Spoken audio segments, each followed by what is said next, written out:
They're male, they fuck women. Oh, well, thank you all. Like normal people, Tanya. Okay.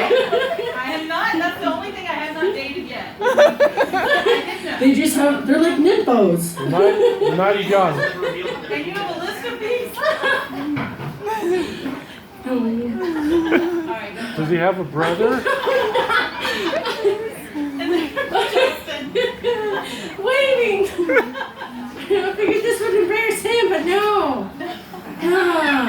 Okay, so I'm reading from my second novel. You can find this on Amazon. This is the second book in the Cedric series called Romasanta, Father of Werewolves. And what name do you write under? Valerie Willis. There you go. Not hard to find. No. Look for purple hair. Purple hair, yes. You know you're in the right place. This is chapter 2, so what I've done is this is a perfect scene that I might get through without totally mumbling at the end. It's a husband and wife.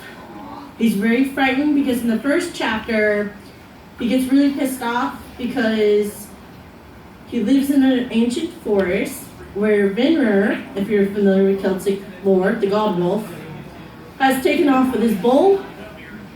And so he thought it was a great idea to chase after him. And thanks to this random magical stone that happened to be close by, it saved his life, and now he's rushed home. So there's a lot of adrenaline pumping. So here we go. Okay. The sun had set long before he managed to make it back to the farm. Bursting through the door, startling his wife, Romasanta looked pale from his excursion. Sweat dripped off his bearded chin. He had run the whole way back. The wooden bowl she dropped rattled in their ears as they exchanged bewildered stares. Closing the door, he paused a moment, glaring at his arm where bite marks had ravaged it and magically disappeared. His back to her, he looked at the glowing gemstone in his left hand. Yellow eyes glinted back, and he gasped as her hands touched his back. What happened? He was hesitating to turn and face her. Romasanta, are you hurt? No. Clutching the red stone hard, he faced his wife's worried expression, answering her honestly. I'm not sure what happened. Slowly, he opened his hand to show her the stone that lay within his grasp. It glowed in response to her stare. She reached out to touch it, but stopped. Movement inside the jewel made it clear this was not a normal gemstone. He tucked it away in his leather pouch, knowing the motion seen within the stone was Vinrer pacing within his prison. What sort of magic is in that stone? Her whisper was barely audible as her eyes looked up into his, reflecting the same fears. Its magic is dangerous. Are you sure this is not a cursed stone? Gripping her shoulders, he kept calm as he answered, I'll take it to the shaman woman. She must know something about this gem. Letting go of her, he walked further into the room as he pulled his soiled shirt off. He couldn't help but avoid her stare. She was full of questions for him, but he still struggled with what had happened between him, Vinrer, and the stone. The pain of the fangs that crushed themselves into his arm still stung at the front of his mind.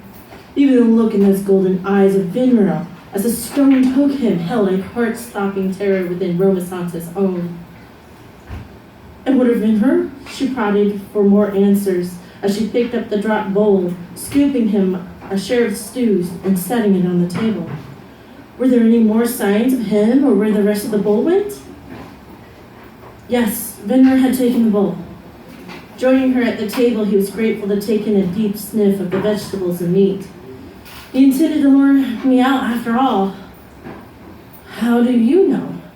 She laughed as she turned back to the pot over the fire, scooping herself a bowl of food. Did he tell you himself? No, he attacked me. The ladle hit the floor as she looked over at him. I would not be here if it weren't for that stone. Sitting down, she could see that Romasanta was not comfortable with being alive as she questioned him. Then where is Vinrer? Trapped in the stone. His appetite goaded him to take a bite as he continued talking. That is why I'm going to see Sister Shaman tomorrow. Venra and I may not be allies, but no man, beast, or demon deserves to be encased for eternity in a cursed stone.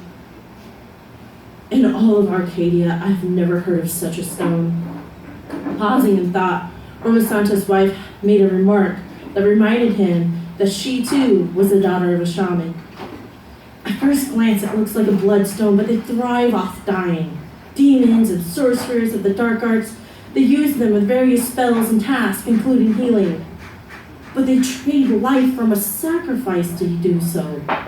Of all my knowledge, none have the ability to trap beings with them without a recoil or payment. Let us prepare for our trip tomorrow. He had finished his meal and stood up. Standing behind his wife as she pondered over the stone, he placed his hands on her tense shoulders. Please, my love, let us rejoice in me being alive when I should be dead. Her hand reached up to his and she nudged it with her cheek. Oh, Romasanta, what sort of destiny have you brought down on us with this cursed gem? A tear slid down her cheek and his heart lunged against his chest. She may not have been chosen to walk the path of a shaman woman, but he knew she had the gift. Daphne would never tell him if the spirits revealed something to her, or if she had dreamed about what was to be next in the unforeseen future.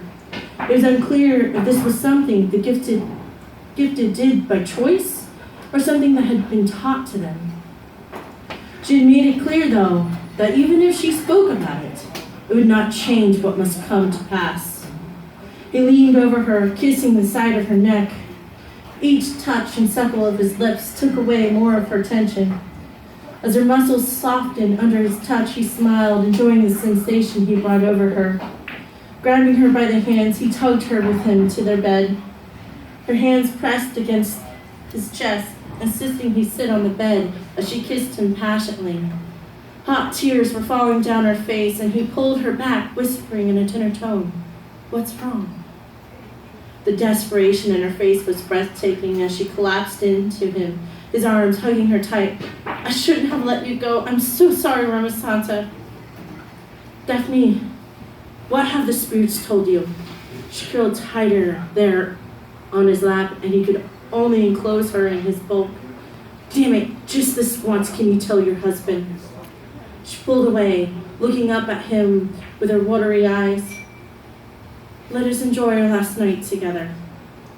Swallowed by his passion and sorrow, he gave her a ferocious kiss. She returned with the same appetite for passion. Leaning back, she pulled her dress free as she straddled him. Mustering a smile, his oversized thumbs rubbed her cheeks free of their tears.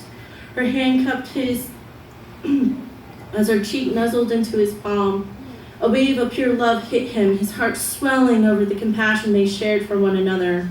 Once more, his arms wrapped around her mocha-colored back. If this was indeed their last night together, then he never wanted to let her go. Gasps escaped her lips as she suckled at her breast. The grip of her fingers in his hair encouraged him further as they rolled on their bed.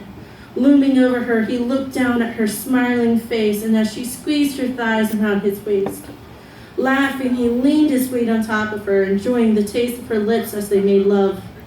Gathering her in his arms, her mouth huffed and moaned in his ears.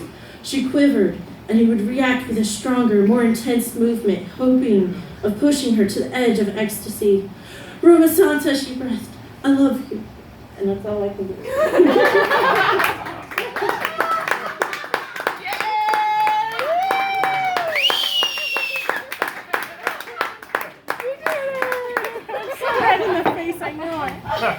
Oh, I mean, girl, you had me right there. How